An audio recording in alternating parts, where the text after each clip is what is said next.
শনিবার সকাল থেকে শহরের মোট ৮ জায়গায় চলছে ইডির তল্লাশি অভিযান।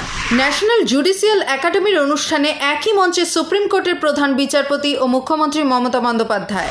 ৮৮ বছরের রেকর্ড বৃষ্টিতে ভেসে গিয়েছে রাজধানী দিল্লি। দুর্ঘটনায় প্রাণ হারিয়েছেন ৬ জন। লাদাখে প্রকৃত নিয়ন্ত্রণ রেখার কাছে নদী পারাপারের সময় ভেসে গিয়ে মৃত্যু হয়েছে ৫ জওয়ানের। টি-20 বিশ্বকাপের ফাইনালে মুখোমুখি ভারত ও দক্ষিণ আফ্রিকা। শনিবার সকাল থেকে শহরের মোট ৮ জায়গায় চলছে ইডির তল্লাশি অভিযান। শনিবার সকালে সল্টলেকের সিজিও কমপ্লেক্স থেকে ইডি আধিকারিকেরা বেরোন। এক ব্যবসায়ীর ফ্ল্যাটে চালিয়েছে তল্লাশি। বিভিন্ন ছোট ছোট দলে ভাগ হয়ে ইডি আধিকারিকেরা South City, Lake Town, Jadavpur সহ মোট ৮ জায়গায় তল্লাশি করছেন।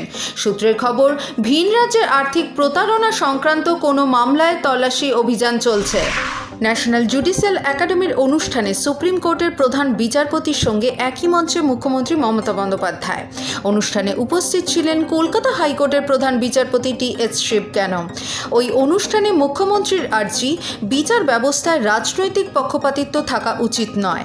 মমতা আরও বলেন, আমাকেও নিজেদের পরিবারের সদস্য বলে মনে করুন, আমিও আইনের লোক, আমি ৩-৪টি কেস লড়েছি। মমতার পর বক্তব্য রাখেন সুপ্রিম কোর্টের প্রধান বিচারপতি ডি.ওয়াই চন্দ্রচূড়। তিনি বলেন, আদালতকে বলা হয় ন্যায় এবং বিচারের মন্দির। আমরা নিজেদেরকে সেই মন্দিরের দেবতা ভেবে ভুল করি, এটা খুব বিপদের। মনে রাখতে হবে, আমাদেরও নিজস্ব চিন্তাভাবনা রয়েছে। সেই চিন্তাভাবনার সঙ্গে বিচারকে গুলিয়ে ফেললে হবে না। And the asset of the world. Only my humble request will be to all of you. First, I want to apologize to mention this. ৮৮ বছরের রেকর্ড বৃষ্টিতে ভেসে গিয়েছে রাজধানী দিল্লি। বিপর্যস্ত জনজীবন। এর মধ্যেই প্রবল বৃষ্টির ফলে ভিন্ন দুর্ঘটনায় প্রাণ হারিয়েছেন ৬ জন। তার মধ্যে রয়েছে ২ বালকও। এছাড়াও বিভিন্ন এলাকায় গাছ পড়ে বিদ্যুৎ সংযোগ বিচ্ছিন্ন হয়েছে। পাম্প খারাপ হয়ে যাওয়ায় জল সরবরাহ বন্ধ। বাড়িতে জল ঢুকে গিয়েছে। চূড়ান্ত দুর্ভোগে পড়েছে দিল্লিবাসী। অন্যদিকে দিল্লির কিষানগঞ্জ আন্ডারপাসে জলে আটকে পড়ে একটি বাস। ভিতরে আটকে পড়েন বহু যাত্রীরা। যাত্রীদের উদ্ধার করে পুলিশ ও উদ্ধারকারী দল। লাদাখে প্রকৃত নিয়ন্ত্রণ রেখার কাছে নদী পারাপারের সময় ভেসে গেলেন ৫ জওয়ান। টি-72 ট্যাঙ্ক সহ তারা ভেসে গিয়েছেন বলে জানা গিয়েছে।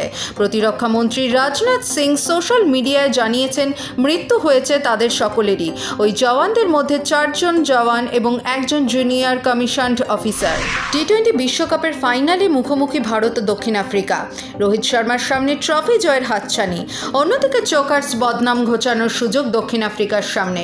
বিরাট কোহলি বনাম কাগিস ও রাবাডার লড়াই নিয়ে দীর্ঘদিন ধরেই কালি খরচ হচ্ছে সংবাদ মাধ্যমে। আইপিএলের মঞ্চ থেকে বিশ্বকাপ, এই ২ তারকার ব্যাট বলের লড়াই দেখার মতো। টি-20 বিশ্বকাপের ফাইনালে আরও একবার দেখা যাবে এই ২ তারকার লড়াই।